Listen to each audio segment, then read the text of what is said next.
Have you checked out Battlefield 2042 yet? To me, it falls kind of flat. The maps are too big, the hazard zone unoriginal. I guess the folks from Electronic Arts decided that adding weapons into the Battle Pass is a great idea since at the moment we only have 22 guns. No, seriously, why would you play it at this point? At least they added the penguins. We must be thankful for the little things. Hi, this is Hello Arcade. We chose several games that you might want to play if, like us, you're not crazy about the new Battlefield, but you still want to play something similar. But hey, even if you did like it, keep watching and maybe you'll find something to keep you entertained while DICE polishes Battlefield 2042. Let's go! In our video about the evolution of the Battlefield series, we talked about how in 2005 DICE introduced squads and commanders with unique functions. It was back in Battlefield 2 and they were trying to add more team play and structure. But the multiplayer did not become any less chaotic. And once again, in BF 2042, everyone is running around, scoring frags, and not caring about teamwork. Squad is basically what DICE was going for when they conceived Battlefield. Here everything is about teamwork, and almost everything depends on the commanders. They coordinate the squad's actions, build fortifications, receive and distribute the resources. Basically, the whole gameplay relies on them.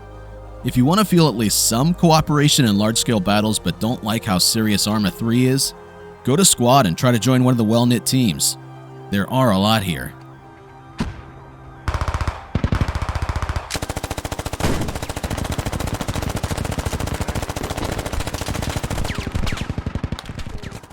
Now, at times you want to forget about tanks and helicopters and other heavy equipment the casual players like to use. Find yourself a hardcore server, maybe on Operation Metro or Locker, and do some solid shooting. Insurgency SANDSTORM is a game for those who are sick of the scale of Battlefield 2042. It's also a perfect gift for those who love hardcore mods. Narrow streets, low TTK, excellent shooting, minimalist interface, and zero mercy for the noobs. This is Insurgency's perfect formula.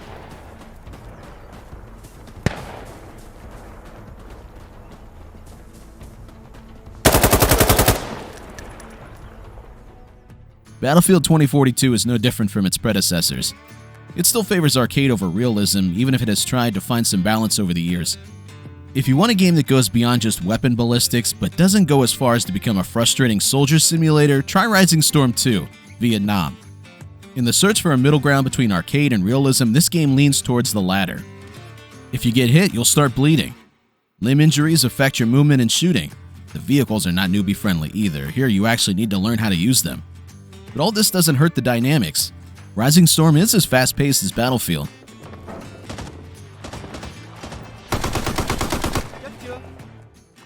If Battlefield 2042 is too easy for you, there's another option. Except it's not a shooter, but a proper combat simulator that doesn't even pretend to be friendly. Yes, you all know what we're talking about. It's ARMA 3. Of course, you don't do much shooting here. The locations are too big and the price of mistakes is high. You may kick the bucket from a single hit. Although ARMA 3 doesn't always have to be slow or boring. Join one of the crowded servers playing King of the Hill and run for the capture zone. You'll get your thrills. Also, ARMA 3's setting is the closest to Battlefield 2042.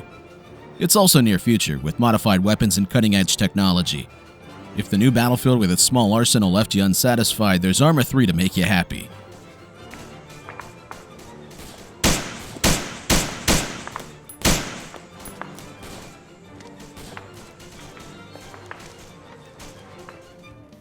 Okay, enough recommendations about the hardcore military shooter fans. Let's talk about other things that we love about Battlefield. After all, the ballistics and hardcore mods were never its defining features. For example, there's the scale. In BF 2042, there are no small maps. The multiplayer is up to 128 players, not to mention the tornadoes going across the map. The only shooter bigger than that is PLANETSIDE 2. Way bigger, I must say.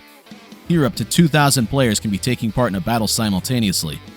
The battles take place across whole continents with 3 warring factions. In order to win, a faction needs to capture and keep most locations on the continent.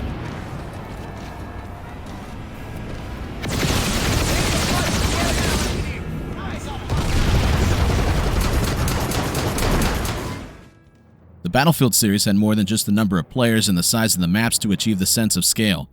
DICE figured out how to pack these large areas with activity. I mean, it feels like something is constantly exploding and collapsing all around.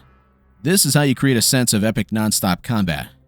In this regard, Battlefield 2042 is far from perfect. The maps here are so huge that even 128 people are not enough to fill all the space. If you expected it to feel epic and were disappointed, look at Star Wars Battlefront 2. The maps here are more compact and the action feels really intense. If the traditional game modes are not enough, check out Starfighter Assault. 24 players plus 40 bots divided into 2 teams, dogfighting in space and completing objectives unique to each map.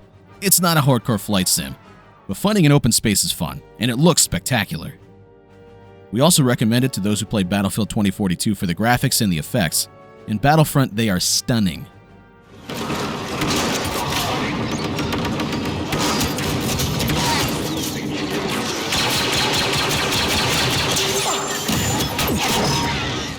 Yeah, there are people who play Battlefield for the graphics and the physics, and I can't blame them. Frostbite Engine is still one of the best when it comes to the image quality and the physics, but it's not the only one. Firstly, if you want to take a break from the multiplayer and just looking for a sandbox with realistic destruction, check out Red Faction Guerrilla. This is a game from 2009, but no one has done better total destructibility since. Here you can break, tear down, blow up, or turn into dust basically anything.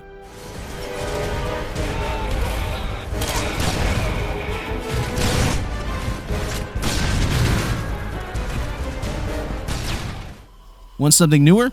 There's Control for you. The best way to completely obliterate an office space without losing your job.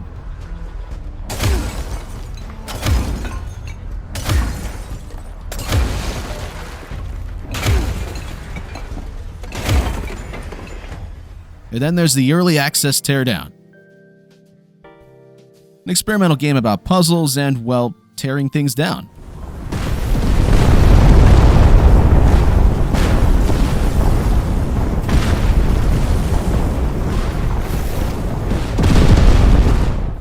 As for multiplayer games that use environment destruction as a tactic and an important mechanic, Battlefield is not the only one.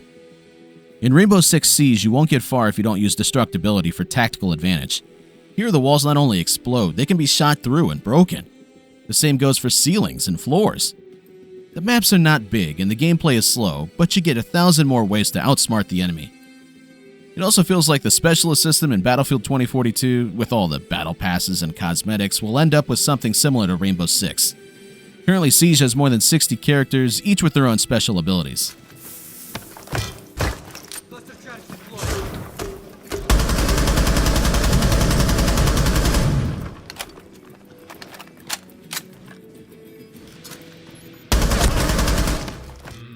Okay, have you played Hazard Zone yet?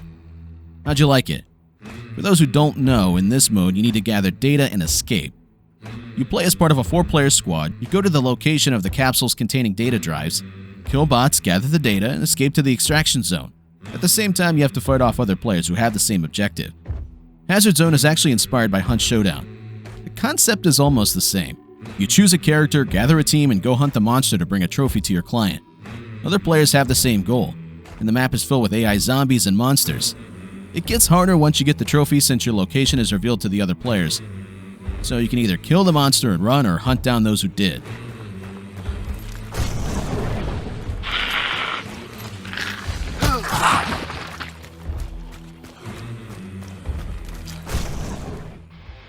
And of course, we always have a bonus game for you.